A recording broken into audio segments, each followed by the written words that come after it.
بسم اللہ الرحمن الرحیم۔ السلام علیکم ورحمۃ اللہ وبرکاتہ۔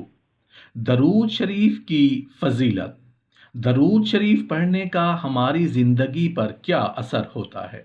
رسول اللہ صلی اللہ علیہ وآلہ وسلم پر جب کوئی امتی صدق دل سے محبت اور خلوص سے درود شریف پڑھتا ہے تو آنے واحد میں یکے بعد دیگرے 3 قسم کے دریاؤں میں غوطہ لگا کر نور علی نور ہو جاتا ہے، رسول اللہ صلی اللہ علیہ وآلہ وسلم کا امتی بن جاتا ہے، رسول اللہ صلی اللہ علیہ وآلہ وسلم کی شفاعت اس پر واجب ہو جاتی ہے، دین و دنیا، قبر اور میدان محشر میں اللہ کی رحمتوں کا مستحق بن جاتا ہے، جیتے جی مرتے وقت اور تا قیامت راحت اور سکون کا مستحق بن جاتا ہے۔ اللہم کہنے سے امتی اسماء حسنہ کی فضیلت کو پا لیتا ہے اور فضائل کو حاصل کر لیتا ہے، کیونکہ درود شریف کا یہ مبارک لفظ پڑھنے سے ہی اللہ تعالیٰ کے تمام اسماء حسنہ کی تلاوت ہو گئی۔ اس نور میں توحید کا نور، اس اسم ذات کا نور اور صفاتی اسم کے انوار چمک رہے ہوتے ہیں۔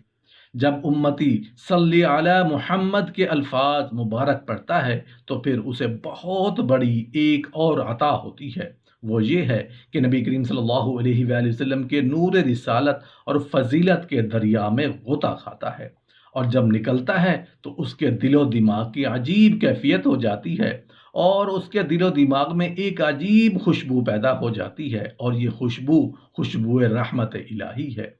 جب امتی درود شریف ایک بار پڑھتا ہے تو اس پر اللہ تعالیٰ 10 رحمتیں نازل فرماتا ہے۔ محترم ناظرین، ہم جب درود پاک پڑھتے ہیں تو اس کا اثر ہماری زندگی پر بھی ہوتا ہے۔ زندگی بھی درود پاک کے مطابق گزارنی چاہیے۔ درود پاک وہ واحد عمل ہے جو کبھی رد نہیں ہوتا۔ باقی عبادتوں کا پتہ نہیں وہ قبول ہوں یا نہ ہوں، اس لیے اپنے پیارے نبی محترم صلی اللہ علیہ وآلہ وسلم پر بہت پیار کے ساتھ درود و سلام بھیجتے رہیں، کیونکہ درود پاک پڑھنے والے پر اللہ کی خاص رحمت ہوتی ہے۔ جیسے ہی آپ درود پاک پڑھنا شروع کرتے ہیں، فرشتے آپ کی مغفرت کی بخشش کی دعا کرتے ہیں، اور اللہ اپنی نعمتوں، رحمتوں، برکتوں کی بارش برساتا رہتا ہے، اور تمام دکھ، درد، تکلیف، پریشانیوں کو دور کرتا رہتا ہے، اور کائنات کی ہر شے آپ کے کام کو بنانے، سنوارنے، نکھارنے میں لگا دیتا ہے۔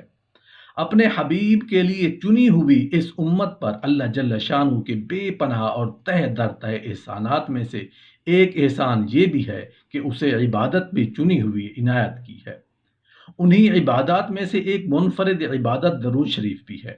درود شریف کی انفرادیت کی ایک شان تو وہ ہے جو ہمیں آیت مبارکہ سے معلوم ہوتی ہے کہ یہ ایک ایسا منفرد عمل ہے جو اللہ تعالیٰ پہلے سے کر رہے ہیں، اور اس کے پاک بعد فرشتے اس کے ساتھ مسلسل یہ کار خیر سر انجام دے رہے ہیں، اور اب ایمان والوں کو کہا جا رہا ہے کہ تم بھی اس نیک عمل میں شریک ہو کر اپنی نیک بختی میں اضافہ کر لو۔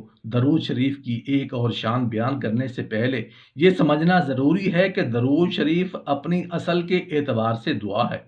گویا اللہم صلی علی محمد کے الفاظ میں اللہ رب العزت سے دعا ہے کہ یا اللہ، ہم تو اس قابل نہیں کہ نبی کریم صلی اللہ علیہ وآلہ وسلم پر سلامتی نازل کر سکیں، آپ ہی سے التجا ہے کہ آپ ان پر رحمت نازل فرمائیں۔ اور دعا کے بارے میں یہ بات واضح ہے کہ انسان کی کوئی دعا ایسی نہیں جس کے بارے میں یقین کے ساتھ کہا جا سکے کہ یہ ضرور بالضرور قبول ہو جائے گی، کیونکہ اللہ رب العزت اپنی غالب حکمت کے تحت کچھ دعاؤں کو فوری قبول فرما لیتے ہیں، کچھ کو مؤخر کر دیتے ہیں، اور کچھ کو روز جزا تک کے لیے ملتوی کر دیتے ہیں۔ اس تیسری قسم کی دعاؤں کے بدلے میں انسان کو ایسا اجر و انعام ملے گا، وہ خواہش کر اٹھے گا کہ کاش دنیا میں میری کوئی دعا قبول نہ ہوئی ہوتی۔ اس تمہید کے بعد اب آپ کو درود شریف کی یہ شان سمجھنے میں سہولت ہو جائے گی کہ اس دنیا میں کسی دعا کے قبول ہونے کی کوئی گارنٹی نہیں سوائے ایک اور صرف ایک درود شریف والی دعا کے، کہ اس کے رد ہونے کا امکان ہی موجود نہیں ہے۔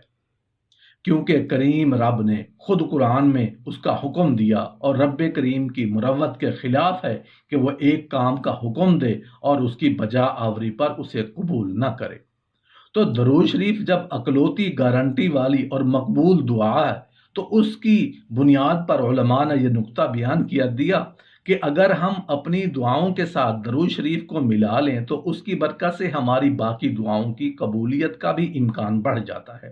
درود شریف قبول ہونے کی گارنٹی کا ایک راز یہ بھی ہے کہ اس میں ہم اور تم کا لفظ نہیں، اس درود میں ایک لفظ بھی ایسا نہیں جس میں میں آئے، اور جو عمل رد ہوتے ہیں وہ ہوتے ہی میں کی وجہ سے ہیں۔ اب دیکھیں کون سے عمل قبول نہیں ہوتے، کون سی شے ہے جو انہیں قبول ہونے سے روکتی ہے؟ وہ میں ہے۔ درود میں کے عمل کو اللہ پاک نے خود نکال دیا۔ جس نے قبول ہونے سے روکنا تھا وہ ہے ہی نہیں اس میں۔ اور درود پاک درخواست ہے، اور درخواست اپنی نہیں ہے کہ میری دکان بڑھا دے، مجھے اولاد دے دے، میرا رزق بڑھا دے، میری عمر بڑھا دے، مجھے بیٹا دے دے، میری بیٹی کی شادی کر دے۔ ایسی درخواست نہیں ہے، نہ دنیا کی درخواست ہے نہ آخرت کی کہ میری بخشش فرما دے، میرے گناہ معاف کر دے، نہ دنیا میں نہ آخرت کی ہے۔ اب دنیا میں بھی ربنا آتنا فی الدنیا حسنۃ وفی الآخرۃ حسنۃ وقنا عذاب النار، اے اللہ ہمیں دنیا میں بھلائی عطا کر، آخرت میں بھلائی عطا کر، اور ہمیں دوزخ کے عذاب سے بچا۔ یعنی ہمیں عطا کر، ہمیں دے دنیا کی اور آخرت کی بھلائی۔ دیکھیں دعاؤں میں بھی اللہ نے میں اور ہم رکھ دیا۔ دعا میں ہم کیا مانگتے ہیں؟ اے رب ہمارے، اب ہمارے گناہ بخش دے اور ہم سے ہماری برائیاں دور کر دے، اور ہمیں نیک لوگوں کے ساتھ موت دے۔ یعنی ہر دعا میں بندہ اپنی درخواست کرتا ہے، اور درود ایسی دعا ہے کہ بندہ اپنے لیے کچھ مانگتا ہی نہیں ہے، تو پھر رد کیسے ہوگا؟ اس کو کہتے ہیں تجرید، توحید سے بھی اگلا درجہ، جس میں بندہ خود کو مٹا دیتا ہے، اپنا نام و نشان مٹا دیتا ہے، اور درخواست کرتا ہے کہ اے اللہ تو اپنے محبوب پر درود بھیج۔ اور اللہ فرماتا ہے تو ابھی پیدا بھی نہیں ہوا تھا میں تب سے بھیج رہا ہوں۔ اللہ پاک دیکھتا ہے کہ یہ بندہ روزانہ صبح و شام اپنے لیے، لیکن ایک دعا ہے جس میں اس نے اپنے لیے کچھ مانگا ہی نہیں، اس لیے یہ یقین ہے کہ اس کو پڑھنے والے اس کی بارگاہ میں جنت میں ضرور اللہ کے دیدار کی مجلس میں شریک ہوگا۔ ایک مرتبہ درود شریف پڑھنے سے اللہ تعالیٰ کی 10 رحمتیں پڑھنے والے کی طرف متوجہ ہوتی ہیں۔ بعض روایات میں 70 رحمتیں نازل ہونے کا بھی ذکر ہے۔ 10 گناہ معاف ہوتے ہیں، 10 درجات بلند ہوتے ہیں۔ حدیث مبارکہ کی روح سے کچھ فرشتے کائنات میں اس کی ڈیوٹی پر ہیں کہ جب کوئی درود بیٹھا امتی درود شریف پڑھتا ہے تو فرشتے اسے فوری طور پر وصول کرتے ہیں، اور پڑھنے والے کے نام اور اس کے والد کے نام کے ساتھ بنا سوار کر بارگاہ اقدس میں پیش کر دیتے ہیں۔ یہ ہم گناہ گار امتیوں کے لیے جو وسائل کی کمی یا مسائل کی زیادتی کی وجہ سے جسمانی طور پر روضہ اقدس پر حاضری کی استطاعت نہیں رکھتے، اتنا بڑا فائدہ ہے کہ اس پر قربان ہونے کو جی چاہتا ہے۔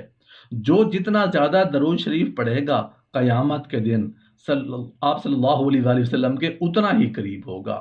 اللہ تعالیٰ کی طرف سے رحمت نازل ہونے کی وجہ سے بے برکتی اور پریشانیاں دور ہوں گی۔ اللہ تعالیٰ کے حکم سے صلو علیہ کی تعمیل اور فرشتوں کی موافقت نصیب ہوگی۔